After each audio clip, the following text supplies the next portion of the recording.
Welcome to the Health Fix podcast, where health junkies get their weekly fix of tips, tools, and techniques to have limitless energy, sharp minds, and fit physiques for life. Hello there, health junkies. Welcome to another episode of the Health Fix. On this episode, I have Norman Plotkin on, and we're going to be talking about hypnotherapy. He is a certified hypnotherapist. He also has 2 books. He's a cancer survivor. We have all kinds of things to talk about. So, Norman, welcome to the Health Fix podcast. Thanks so much. Great to be here. So I think the biggest thing, and you address it right away on your website, is what is hypnotherapy and what it isn't, because I think so many people go right to what we've seen. And depending on your age range, you will tend to kind of go through like something like vaudeville. What is going on? Am I going to be clucking, walking down the street? Am I going to be sleepwalking? What the heck's going to happen? And prior to me trying hypnotherapy, I was kind of a little skeptical too. Like most people are like, I don't know about this. So tell us a little bit first about how you got into hypnotherapy, and then we'll go a little bit more into the details of what exactly is hypnotherapy. Yeah, sure. So it's been a long, strange trip. It's been. I've spent 25 years in politics as a staffer and consultant, and then lobbyist, and that was super exciting and interesting, but toxic. And I ended up sick. I had cancer, papillary carcinoma. Interestingly, the throat chakra, right? So I spoke for others. I didn't have my authentic voice, and I had cancer in the thyroid. And so at first I just wanted to get back to normal. And I didn't understand that normal is what made me sick. And so when I opened my mind, teachers began to appear. I had a friend who gotten out of politics, and she opened a yoga studio, and I went on a journey of her own. But she took me through therapeutic yoga for cancer, taught me how to meditate, which was really difficult. The super analytical mind served me very well in politics, but not so much when the walls start moving in on you around 10 o'clock and there's no one to give you answers. So learning to meditate was an important first step. And then I just kind of found my way. I feel like I was divinely guided. Wayne Dyer's book, The Power of Intention, was an important first step. And I wanted to put myself into the service of others. And I wasn't quite sure how. Coaching, how do you get right in and without spending years and years again committed to learning a new modality or whatnot. And so again, I feel like I was divinely guided. I was in the right place at the right time. There's an amazing nationally accredited school in Southern California for hypnotherapy, and I just kind of found my way to it and jumped right in. I had never been hypnotized, but the power of the subconscious mind was front of mind for me as I'd gone through this cancer journey. And so I was open to that, and the school is really good, and their story is amazing. And so I was just kind of guided to that, and I never looked back. And so, people ask me, wow, from lobbyist to hypnotherapist, it's kind of a big leap, isn't it? But it's persuasion of a different sort. And so it's my avenue to be in service to others, to help them kind of connect dots that they're too close to see, and understand little bits of their life that have led them to be trapped into certain behaviors and processes. I mean, what I came to understand was cancer is a message. If you don't hear the message, you get reassigned. And that's just a polite way of, referring to, not making it through. And so I struggled at first, but then got quiet and still, and came to understand the message of my cancer, which was that I was not living my soul's purpose. I was not doing the things that I came here to do. It's a whole nother story, but we forget. We're made to. We come here and we make deals, our soul, before we manifest here, and then the kind of earth school part of it is that we have to find our way back to it, and sometimes that can be difficult. So I'm blessed. I feel like that I was able to find my soul's purpose. I wanted to call my first book The Unwrapped Gift. But my publisher said, Norm, cancer probably was a gift for you, but how long did it take you to figure that out? And I'm like, yeah, it was a few years. She said, you got to meet people where they are. And when they're in it, they're not thinking it's a gift. So anyway, I've found my way to my soul's purpose, and hypnotherapy is that avenue. It's a really, it's interesting how our subconscious mind, the more we meditate, the more we start to reflect on things, we will kind of be led toward what it is that we're here for, why, what our deal is. And of course, yes, I believe, as a doc, but also just as a human being, it seems to me the more and more I've been on this earth, it just seems everything kind of wraps around illness, all of that. When you're not serving your purpose, you tend to kind of start to degrade and things fall apart from there. And ultimately, that's kind of what led me to hypnotherapy, because I was creating some serious anxiety in my world. And it was really not things that should have had people anxious. My husband's looking at me going like, that doesn't work me up. What's wrong with you? And when I took a step back, I'm going, okay, yeah, I'm getting worked up about really crazy things. So that being said, working into tapping into the subconscious mind is fascinating to me, but it's also one of those things where a lot of people are like, I don't know about meditation. I don't know if I can do the meditation, but hypnotherapy sounds maybe like it's something that can get me there. So now let's talk a little bit about what hypnotherapy is about and what it's like working with you in particular, because I know that certain people have different techniques, but more or less it's the same thing, getting into that REM state. So tell us a little bit about what it's like to work with you and what hypnotherapy is in your realm. Yeah. So as you noted, everyone has preconceived notions about hypnosis and hypnotherapy. It was like when I was in politics, everyone had an opinion about politics. And so I would always kind of dive into to understand their framework for understanding. And so it's just hypnotherapy. Hypnosis is deceptively simple. It's ancient. And in our increasingly technological world, we tend to want an elaborate explanation for things. And so we can mock what we don't understand. And it's the power lies in its simplicity. And if we don't know what's going on behind it, sometimes in the early days, the power of hypnosis was attributed to the mesmerizing personality of the hypnotist, right? And so, but now we have technology that allows us to measure and examine and image the brain and what's going on. And so no longer is it the realm of anecdote and more likely attributable to the personality of the hypnotist. Now, we understand that when someone is in hypnosis, there's a drop in activity in the dorsal anterior cingulate, part of the salience network of the brain. It's a context decoder. Or in layperson's terms, it's a part of the brain that alerts you to what you should pay attention to and what you can ignore. This part of the brain, which fires up when there's something to worry about, actually calms down during hypnosis. And so a second change is observed in the dorsolateral prefrontal cortex, the part of the brain where you plan things and carry out routines, and the insula, a part of the brain that helps regulate body functions. These two parts of the brain begin to sync up in their connectivity in hypnosis, like altering blood pressure and heart rate. This suggests that during hypnosis, the brain intensifies its connection to the body. We can see evidence of this when the hypnotized individual experiences a slower heart rate and a rhythmic breathing cycle with a likely corresponding decrease in blood pressure. So that's what the research is showing, that there's a physiological response in the body to trance. Now, most people's introduction is the county fair or a Vegas stage show or vaudeville or a movie like 1947's Black Magic with Orson Welles.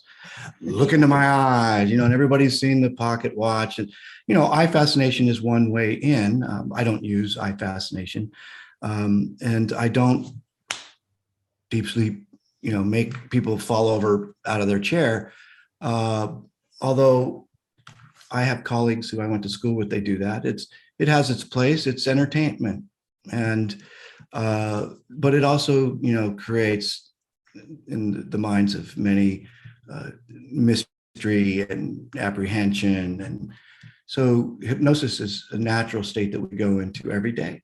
You probably have heard of highway hypnosis when you're driving home from work and you end up in the driveway and you don't remember the trip. Or, it can be watching a movie and you're just in it, like you're in the movie, and that's hypnosis. And so it's a familiar feeling.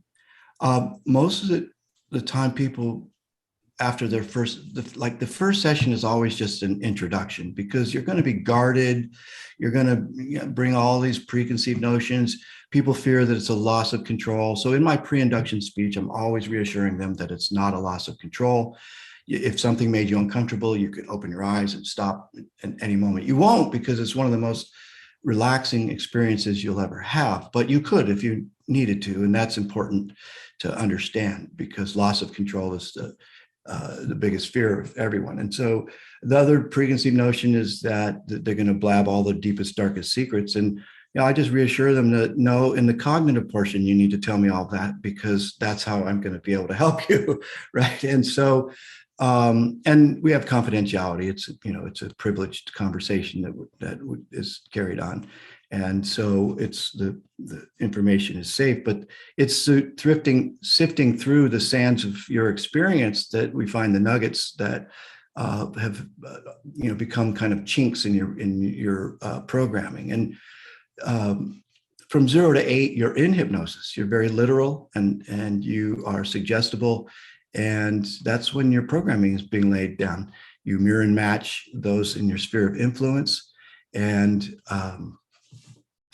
this is, kind of when our operating system gets programmed. And so the conscious mind that we believe is in control of everything with logic and reason and analysis, willpower, and decision-making, we believe that's in control of everything. But that's just the little tip of the iceberg. And the bulk of the iceberg is below the surface, and it's our programming. And so our senses bring in environmental stimulus, and the conscious mind sorts through it. But what it does is it compares it to our programming. And if that information doesn't comport with our programming, we will reject it, or we'll create a rationalization. The easiest example to understand is the smoker. You're not born liking cigarettes, but somewhere along the line, your programming made it okay. Yeah. And you can look at the box of cigarettes, and on the side of it says the Surgeon General warning. The Surgeon General says this is going to kill you. And despite that fact, despite that very conscious warning, you light up and away you go. And so what's happened is the conscious mind has evaluated that information and compared it to your programming, and comes up with a rationalization. Well, Aunt Sally smoked 2 packs a day and she lived till she was 93, and I was going to die anyway. I'd just be old. And, so you see what I mean? So the conscious mind that should be logical and rational comes up with a rationalization. And so my goal is to take you into hypnosis. I basically bore you to death. Just, progressive relaxation. I put you in the chair, put on some woo-woo music, that's specifically designed with the binaural beats to trigger some brainwave activity. And then I, deeply relax you through a progressive relaxation, take you down some of the stairs, and create some imagery in the mind. And basically, I like to describe it this way: the conscious mind as a Labrador retriever, and I throw a stick. And so the conscious mind is off chasing the stick, while I then speak to the subconscious mind through imagery and metaphor. And we do workarounds. We work around your experiences that have caused you. And so the reason why we get stuck in this behavior is, the subconscious mind controls all of the involuntary processes in our body and wants to keep us in homeostasis. So, 98.6 and 60 beats per minute, or whatever is right for you. Runners have a little slower, and, anxious people have a little faster. But whatever that is for you, the subconscious mind brings you back to homeostasis whenever possible. And so similarly, from a behavioral standpoint, if you learn something, you don't have to think about it. So you learn to ride a bike, you never have to learn how to ride the bike again, or drive a stick shift, or So the subconscious mind is keeping you in behavioral homeostasis. Now, it's perfect when we're learning an instrument or we're playing a game. You practice, practice, practice, practice, and athletes get in the zone because they've turned it over to their subconscious mind. Not so good when it's behavior that's maladaptive. So you had this trauma and you created this response to the trauma, this coping mechanism, and the trauma is long gone. The person who created it may be dead, but you keep this vigilance against the eventuality of it happening again. And so you may be stuck in this maladaptive behavior as a matter of behavioral homeostasis. So the same thing that allows us to be efficient and only have to learn something once can keep us stuck in not so good behaviors. And so that's kind of what's going on. So I'm looking for events in your life that may have been traumatic and created some maladaptive behavior that you can be stuck in. And oftentimes, it's the human body and the mind is so interesting, right? And so we have an inner protector that can create this diversion, like, some type of behavior over here, so you don't have to look at that thing that's so ugly and scary over there. And so, and again, that can be long gone, but you created this behavior just in case. Yeah. So you say it again. Yeah, no, these are kind of things that, are great for folks to hear, because I think that now, having used hypnotherapy to help me through anxiety, help me through some other situations like self-limiting beliefs, which I noticed that you have that on your website as well. I think this is one of the things where folks should maybe be thinking about this first before they go into a fitness program, before they go into a weight loss program, before they go into putting in the effort and then having to battle their subconscious all the way. Totally. Yeah, I mean, people come to me. I'm always the last resort. They've tried everything before, and it's okay. I knew you were coming. I was expecting you, and so what I mean. It's like, so what happens is that during that programming stage, these little phrases get stuck in our head. Money doesn't grow on trees. Why can't you be more like your sister? Hey, Pudge, come here. And so. So we get stuck in these self-beliefs and or self-limiting behavior. Money's the root of all evil. So these things we hear as a kid, we're not even aware of the soundtrack being played in the back of our mind. And so, and self-talk is so critically important. Oh gosh, it's so hard to work out. So, I can never insert, what X, right? I can never, and so you never will. So it's like, I play golf, and it's a prime example. You're standing in the tee box, and there's a lake over to the right, and you say, "Don't go into the lake," and right into right, because the subconscious mind only heard "go into the lake." It doesn't process a negative. So you always want to frame things into positive. Frame things as you want them to be, not as you don't want them to be, right? And so, and we can make ourselves sick. And every cell in our body is listening to our onboard conversation. And so self-talk is super important, and to learning to reframe things. And, we overuse things and they become cliche, affirmations, Stuart Smalley looking in the mirror and Dr. People like me, and so, but you're going to reject those. You're going to reject the affirmation. But if you learn to frame everything in a positive, in a positive framework, then you're going to have a different response. Like, we all know of the placebo effect, and people get better taking the sugar pill. Well, there's the nocebo effect, and there's been research done that, as many as 75% of medical school students experience the symptoms of the diseases that they're studying. You can make yourself sick. Yeah. And I mean, look no further than the most recent experience, and we won't go too far into that, but there's mass hypnosis going on right now.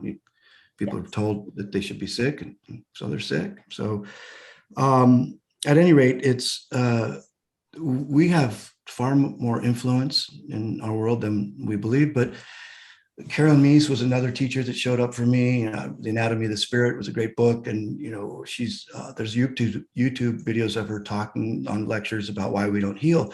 We all know that person who gets on Facebook and posts about their diverticulitis, and so why do they do that? Well, it's a thing called secondary gain. They're getting something. So they don't want to get better. They get sympathy, empathy, attention, and so. There's an old saying, before you help someone heal, make sure that they're ready to give up the things that made them sick. And so I'm fairly direct with people, and I'm not for everyone. About 1 in 500 I'm oil and water with, but for the most part, people find it refreshing, that directness. And so hypnotherapy is, if you understand how ubiquitous hypnosis is in society, you'd be far less apprehensive about trying hypnosis and hypnotherapy. So what's necessary for a hypnotic trance? And so I was taught 3 things. Authority.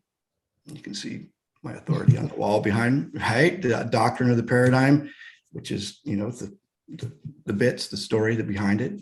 Yeah. And you have to feel something. And so, you feel deeply relaxed. Some people, if it doesn't feel like the heroin going into their arm, they don't feel like they were hypnotized. I'm like, listen, you can be hypnotized in driving a car. So right. You may hear everything I say. And the first time you're going to be kind of guarded. So you'll be in trance. I'm observing the physiological changes, the cheeks flatten out, the breathing changes. It's all very apparent to me. So you just have to trust that I'll switch from induction to deepener and then into suggestions following the physiology of your body. But let's look at some other examples that we don't think of as hypnosis. Remember, authority, doctrine, or paradigm, you have to feel something. How about the collar, the white collar, or the hat or something, or cloak, and the book, any book. I've read them all, the Bible, the Quran, the Torah, the Bhagavad Gita. That's your doctrine, your paradigm. And you feel something when you go to mosque, temple, or church, and people sing and dance. And so that's hypnotic trance. But here's one that people don't really think about very often, but lab coat and stethoscope, medical school, medical books. Do you feel something when you go to the doctor? Not a good place to have your blood pressure taken, right? You can be excited about good results or scared about bad results, or pissed off that you waited for an hour for a 15-minute appointment. There's all kinds that you're feeling something. So medicine is hypnosis. Yeah. Again, recent example, doctors Fauci and Birx, virology and epidemiology. Do people feel something? So it's another example of hypnosis. And so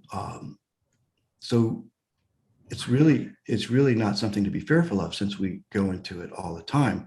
It's just important that we have an awareness that we may be, that highway hypnosis, rush hour drive time is very expensive to buy ads on the radio, because advertisers know how valuable that time is to be sending messages to people.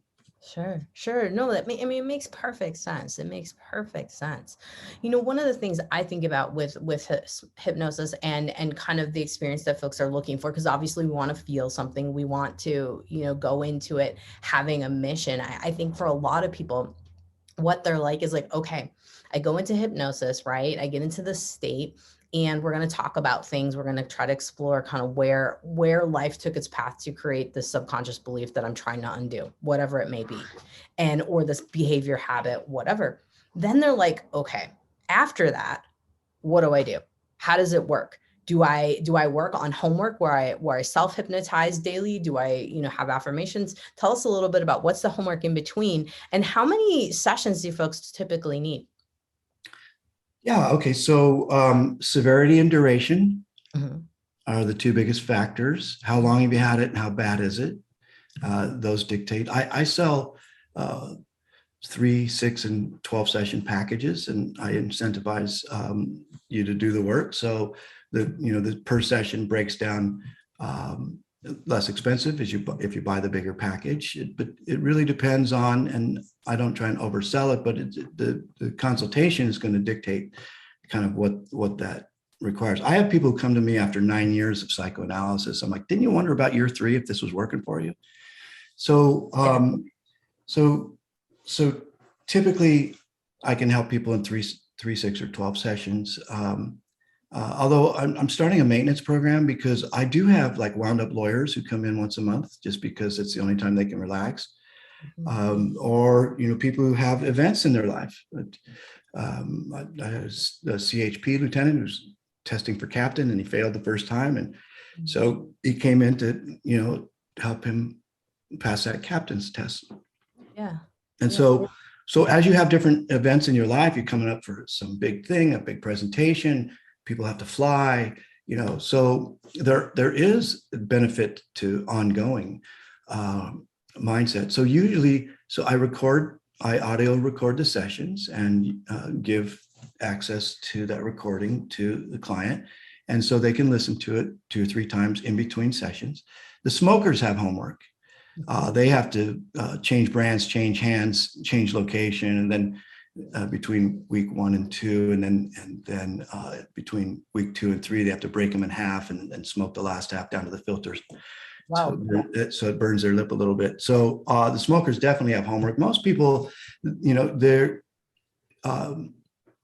the goal is to listen to it a couple times, 2 or 3 times. There's diminishing returns. You can't listen to it, 10 times every day in between, because at some point you habituate to it and it loses its power. But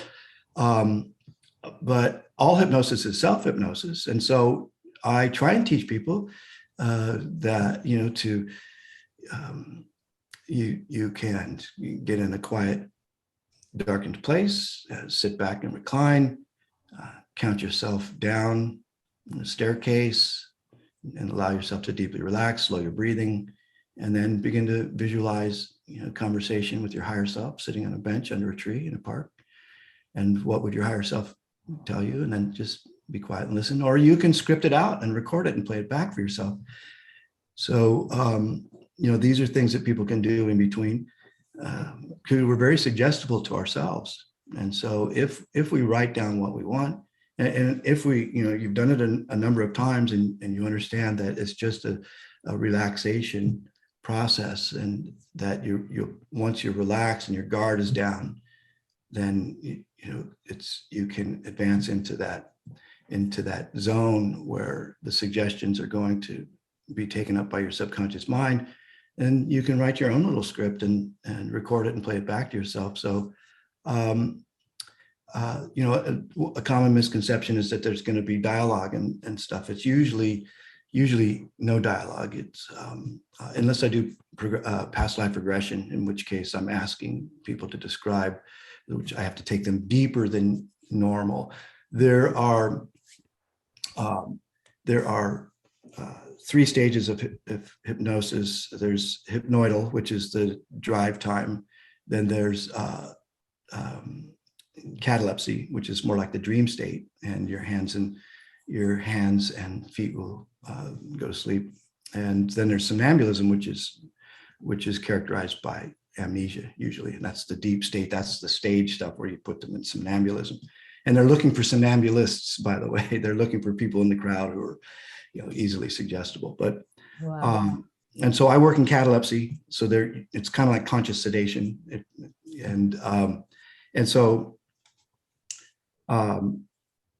so there's not a lot of feedback. You're just listening, and I'm making suggestions based on the conversation that we had beforehand, and it's going to be suggestions that create imagery to help you work around things. It may be a metaphor, it may be not, it may be indirect.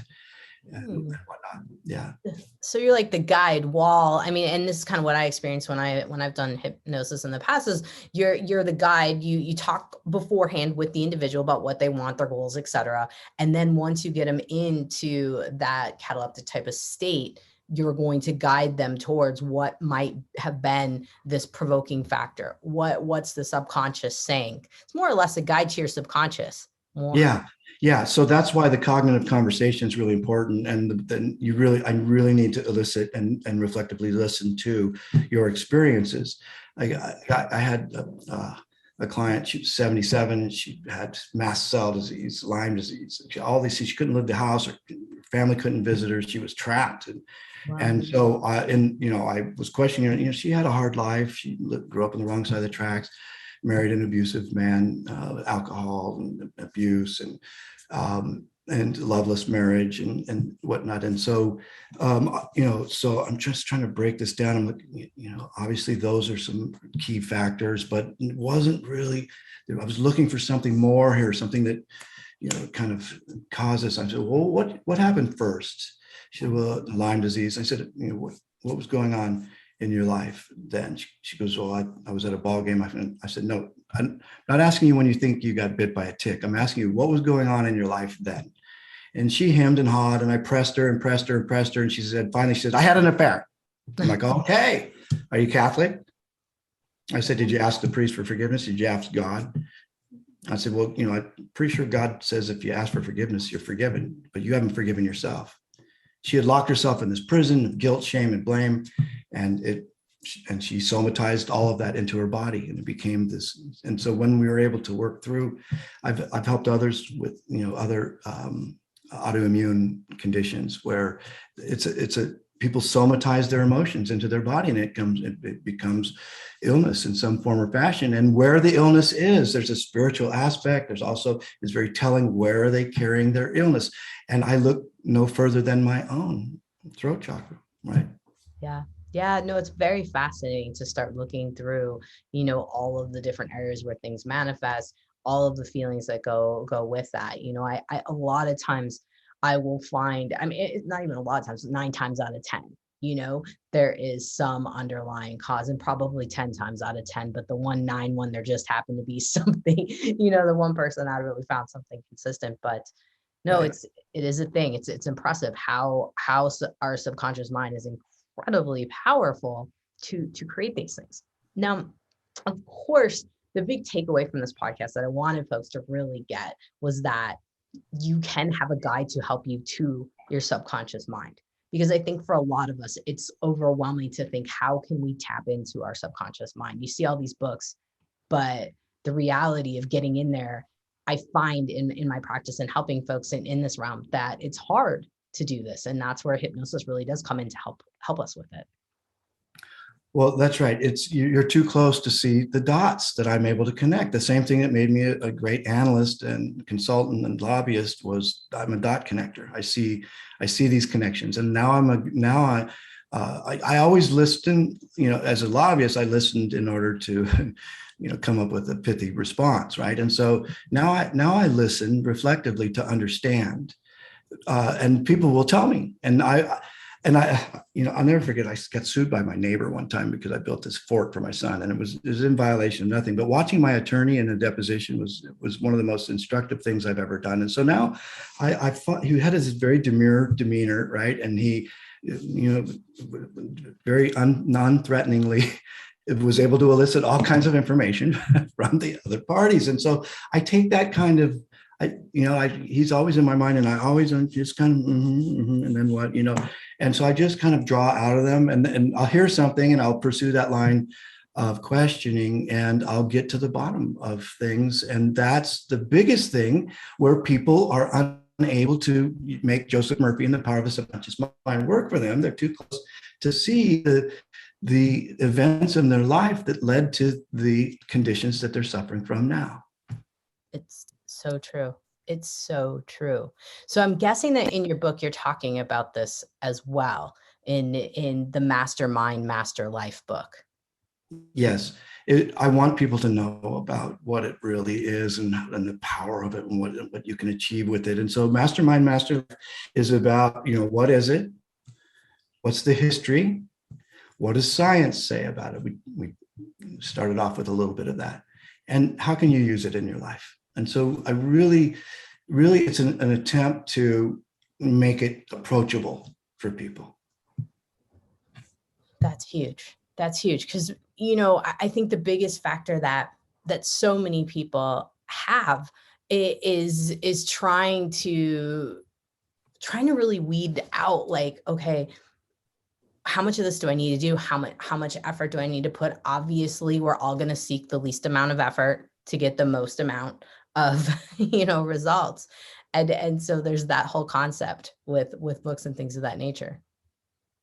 Oh yeah. So one of the things that led me, you asked earlier about how did I find my way to this? I was looking at coaching, and there was this husband and wife psychologist team that ran a coaching school in Rhode Island, and they told this story about this advertising campaign by this music company, and the advertising campaign was put music back into your life, and there was a typo in the copy, and it said instead puts music back into your life. And so people responded to it amazingly because they thought it was being done for them instead of them having to put music in their life. This puts music. And so just that simple little thing. And so that was their introduction to adding to their coaching program hypnosis. And so if you have people understand or believe that you're doing something for them, and it's therefore easier, then their belief system is elevated and they're more likely to engage in it. And so it's not really trickery, it's just the way you frame it. And we talked about how we frame things earlier. And so framing it in a fashion that helps people understand that they'll be helped. Mm-hmm. They don't have to do all the heavy lifting themselves. And even if you view it as kind of magical, which mm-hmm. it can be viewed as, it's kind of magical the way this all works, but it's not as difficult as it may seem. And because most people have struggled trying to make change, Dr. Joe Dispenza will tell you that we have 60 to 70,000 thoughts every day, and 90% of them are the same as they were yesterday. And so that's why it takes illness, a job loss, or a breakup to kind of spur us into change. Otherwise, we fall into that well-worn path, and it's really difficult to get out of for that behavioral homeostasis reasons that we spoke about before. Absolutely. Absolutely. And, ultimately, one of the reasons I do this podcast is to help people have options and know like everything, to one, give hope always, but also that there are options, there are ways that you can work with your health, but there's also ways you can work with your mind, because obviously I wouldn't be doing this if I didn't think that my mind and everyone else's mind has the ability to absolutely heal themselves. It's a matter of diving in. And of course, having a good guide. Now, one of the things I'm asked a lot, and I want to get your opinion on this, and how you kind of approach this within your own practice as well. Do you do online consults for folks with hypnotherapy? Oh, sure. I've done hypnosis with people all over the world. Okay. And I mean, there are some limitations. In some cases, I'll have someone put their emotions into their arm and make it stiff and then let it go. And kind of hard to do by Zoom, but those are rare occasions. And so I do consultations and sessions by Zoom, and it's just as effective. And I mean, technology is amazing these days. And so geographical limitations are not a problem.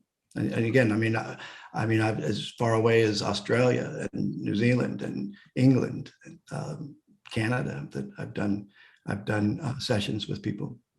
I think a lot of people are obviously with the pandemic, it kind of opened up new doors for a lot of things virtually, right? And some of the old school thoughts of, I need to be in a room with that person definitely went away. But then also, and this is where I bring in my concept here is quantum healing. We're doing this across, different dimensions. We're doing this across, countries, et cetera. And that's why when folks are always asking me, well, I don't know, I think I need to be present with someone to do hypnotherapy. And I'm like, yes, that's great if that's what you feel, but that's got to go back to the subconscious mind. And is this something that, is a limiting belief? Absolutely. Yeah. I love quantum mechanics and the ability to, affect things non-locally. Mm-hmm. But when I was in school, it was before, Zoom and whatnot, and people, they do it over the phone. I like to see, because I want to see, your cheeks will flatten out and your breathing will change. And so this is, about what I need to see is just so this part of your body, and that allows me to visually observe the changes that are going on. And that's really all it is. I bring in the music and I record it, and the whole thing. It's there's really no difference. And we're creating it in the mind anyway, right? The whole experience is created in the mind. So it doesn't really matter where you are. I can create the conditions, virtually or in person. Well, that's great. That's great. I'm glad to hear that, your opinion, but also I think it's good for folks to hear it as well, because I think for some of us, we're depending on age range, right? It's all kind of what we've grown up with. Obviously, when I was in school, Zoom was, I've been in, 15 plus years, Zoom was not a thing. And now it's becoming more and more of a thing. And as long as someone can operate in this manner, it works. Now, but you are also located, I saw California is your physical location. So that's right. And Sacramento area. Did I see that right? Yep. Mm-hmm. Okay. So folks, Norman is in the Sacramento area. Obviously, I'm going to put his website, normanplotkin.com, on my notes at drjcarlsnd.com, so you can check that out. And anything else that was mentioned. We had talked about Carolyn Meese as well, and that'll be on there as well for you guys to look at that. Joe Dispenza was dropped in there. So of course, we'll add all those folks as well. So Norman, so if folks are interested right now and they're going like, maybe this could work for me, what would be one takeaway or one thing you would have them do right now to kind of help them prep for entering into the world of hypnotherapy? Well, this is not just for hypnotherapy, but for life in general. And it's the Reader's Digest version of the Course in Miracles. Love is your birthright. It resides in your heart center. Its opposite is fear. In any moment, you can choose to come from a place of love or a place of fear. Love gives rise to all positive emotions. Fear gives rise to all negative emotions. And so what I recommend to everyone is to come up with an image, an icon, or a picture that just says love. Keep it in your hip pocket and bring it into your heart space 40 times a day, because we live in a fear-based society and you're beset by fear all around you all the time. And you have to retrain yourself. And so it can be a red rose, a red heart, a peace sign, Jesus, a puppy, a kitten, whatever it is for you, a heart-shaped river rock, whatever picture says to you love, and just start practice bringing that love into your heart space, because, and that doesn't mean you become a doormat or a pushover. I can lovingly say, don't talk to me that way, please. You're making me uncomfortable. Mm-hmm. Or I can say, shut the hell up. Right. So one's love and one's fear. And so you always have, and Dr. Viktor Frankl, there's a space between action and reaction, between stimulus and response. And in that space lies your power, because you get to choose what kind of human being you're going to show up as. And so if in that space, that 3-second delay between what's said to you and what if in that space you just bring love into your heart, you're going to show up as a different human being than if you had been given a fearful response, no matter what the situation is. And it's like the example of the litter. No one's looking. You throw that piece of paper on the ground. It's like, pick it up, throw it away next time you're around a trash can. And so, you know what I mean? It's you. We know. Be self-aware. Bring love into your heart space. Always show up with love in your heart. And if you do so, you're going to be more open to receiving this kind of help. Mm-hmm. Absolutely agree. Absolutely agree. And I think just this day and age, with all the fear-based stuff that's being pumped into our brains, if we choose to use those outlets, I'm hoping that folks will choose to listen to podcasts like this and other folks' podcasts, and to your work as well, as you're with more interviews, and so folks can hear this message. So Norman, thank you so much for coming on the Health Fix podcast and educating us a little bit on what the heck hypnotherapy is all about. And so folks really get a true understanding of what they can be in for and everything. So thank you so much.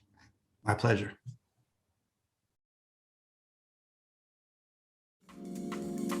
Hey, fellow health junkie, thanks for listening to the Health Fix podcast. If you enjoyed tuning in, please help support me to get the word out about the podcast. Subscribe, rate, and review, and just get that word out.